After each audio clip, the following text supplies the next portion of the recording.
Why the Bible's final chapter was nearly banned.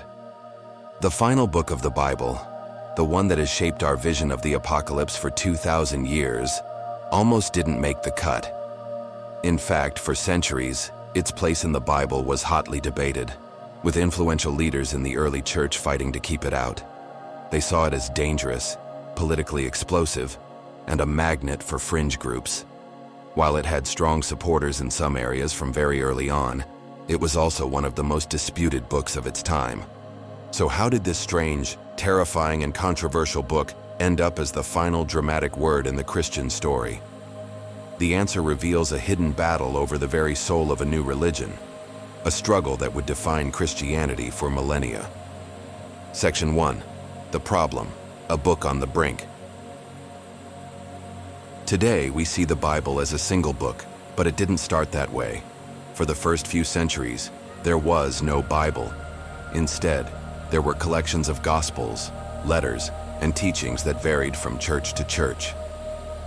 The process of deciding which books were in and which were out, what scholars call canonization, was a messy, political, and often heated affair. And few books faced as much controversy as the Book of Revelation. Along with other texts like the books of Hebrews and 2 Peter, its place was heavily questioned. From the beginning, many viewed it not as divinely inspired, but as a dangerous liability. The reasons weren't just its bizarre imagery.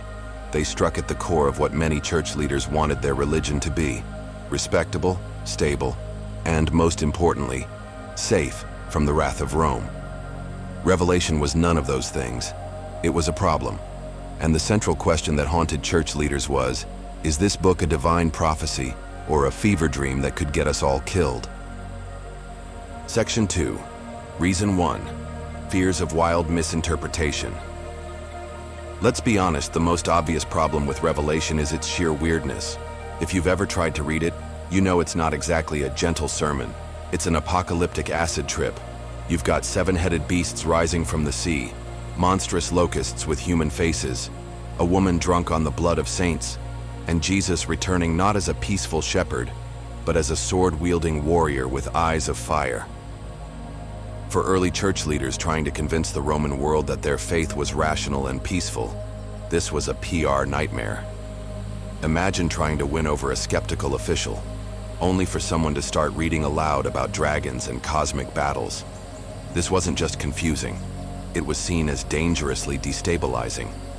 Apocalyptic literature in general was controversial because its wild visions were notoriously difficult to interpret and incredibly easy to misuse. Leaders feared its prophecies would be misinterpreted by radical movements, sparking unrest when Christians were already being persecuted. The imagery was so potent that it could be twisted to justify almost anything. This wasn't just a theological debate, it was a matter of survival. The fear was that the book's bizarre symbolism would do more to scare people away than to bring them in. Section 3. Reason 2. Coded attacks and political danger. Beyond the strange visions, many church leaders saw Revelation for what it was: a thinly veiled political attack on the Roman Empire. The text is packed with coded language that would have been obvious to its first-century audience. The great villain, Babylon the Great, a city sitting on 7 hills, was a clear stand-in for Rome. This wasn't just symbolic poetry, it was subversive. It portrayed the mighty Roman Empire, the center of the known world, as a demonic force destined for a fiery, catastrophic end. In an era when Christians were already viewed with suspicion and faced brutal persecution, circulating a text that openly antagonized the emperor was playing with fire. The author was encouraging believers to resist blending into Roman culture, which was seen as fundamentally opposed to their faith. But for church leaders trying to navigate a fragile existence, this kind of open defiance was terrifying. They wanted to show that Christians could be good, loyal Roman subjects. Revelation made that argument almost impossible. It drew a line in the sand and declared that you could serve God or Rome, but not both. This made the book not just controversial, but politically radioactive. Section 4. Reason 3. The mystery of the author. For a book to be considered sacred scripture, it needed a stamp of approval, and the gold standard was apostolic authorship. It had to be written by one of Jesus's original apostles or someone in their direct circle. Tradition holds that Revelation was written by the Apostle John, the same man who wrote the Gospel of John. But even in the early church, many weren't convinced. Influential figures like Dionysius, a 3rd century bishop, pointed out that the writing style was completely different. The Greek in the Gospel of John is elegant and thoughtful. The Greek in Revelation is rough, almost clumsy, filled with grammatical quirks and a raw, frantic energy. Dionysius argued it couldn't possibly be the same author, suggesting it might have been written by another man named John, or even a heretic. This dispute was a massive roadblock. If the book wasn't written by an apostle, its divine authority was questionable.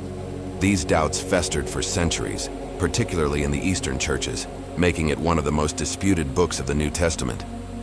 If you're finding this dive into the hidden history of the Bible fascinating, take a moment to hit that like button.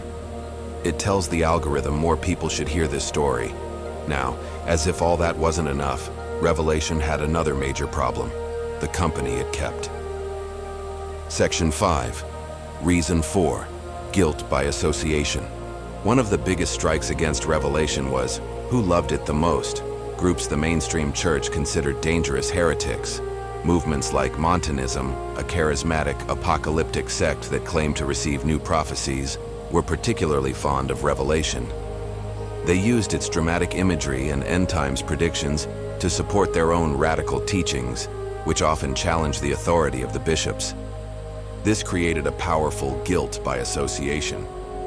Mainstream church leaders grew suspicious of any text that was a favorite of groups they were trying to suppress. Its popularity among fringe movements made it seem even more chaotic and uncontrolled, and theological ideas popular in these groups, like a literal 1,000-year reign of Christ on earth, millenarianism, made church leaders nervous. The book became a recruitment tool for breakaway sects, causing many bishops to see it as a source of division, not divine truth. Section 6. The Great Divide, East versus West.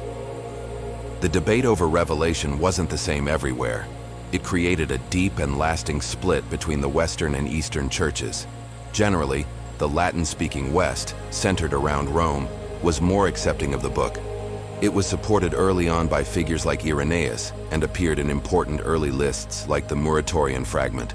But in the Greek-speaking East, the heartland of early Christianity, Revelation was widely questioned for centuries. Major theological centers like Alexandria and Antioch were deeply skeptical. Prominent church fathers like Cyril of Jerusalem and Gregory of Nazianzen left it out of their lists of scripture. For hundreds of years, it simply wasn't included in many Bibles in the East. Even today, some Eastern Orthodox churches do not read from Revelation during their public worship services, a direct legacy of this ancient disagreement. Section 7. The Turning Point. How did it get in? So, with all this controversy, how did Revelation finally make the cut? There wasn't a single meeting where it was voted in. It was a slow, grinding process of acceptance, championed by key figures who saw its incredible value. The tide began to turn for good in the 4th century. Athanasius, the powerful bishop of Alexandria, was a key player.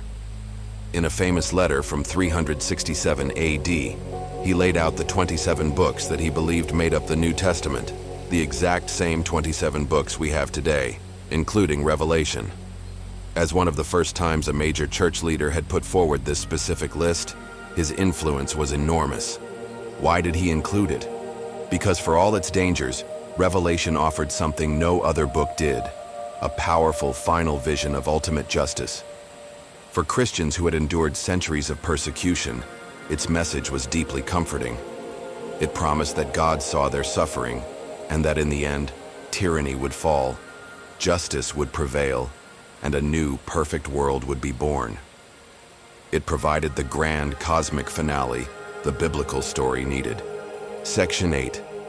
The Legacy, a double-edged sword. The inclusion of Revelation in the Bible was a world-changing decision. It became the foundation of Christian ideas about the end times. Its vision of a new Jerusalem has inspired hope and comforted the persecuted for nearly 2 millennia, profoundly shaping art, music, and culture. But its inclusion also guaranteed that the controversies would never die. Its ambiguous language has been a breeding ground for division, spawning countless doomsday predictions and radical sects. Its symbols have been reinterpreted in every generation to identify new antichrists, from Roman emperors to modern political leaders. The same book that offers a vision of ultimate hope has also been used to stoke fear, justify violence, and divide the very faith it was meant to complete. It remains a double-edged sword, a source of both profound comfort and profound conflict. The book that almost didn't make it became one of the most influential texts ever written. The fears of the early church leaders were not unfounded. They worried about misinterpretation, political fallout, and its use by fringe groups. And history has shown they were right to be concerned. Revelation has been used and abused in all the ways they predicted. But what they may have underestimated was the raw power of its promise. The promise that suffering isn't meaningless, that injustice won't last forever, and that history is moving toward a final, triumphant conclusion. It squeezed its way into the canon because, for all its weirdness and danger, it offered a vision of hope so potent that it couldn't be ignored. And in doing so, this book, once on the edge of being excluded, went on to shape the entire world's imagination of the end.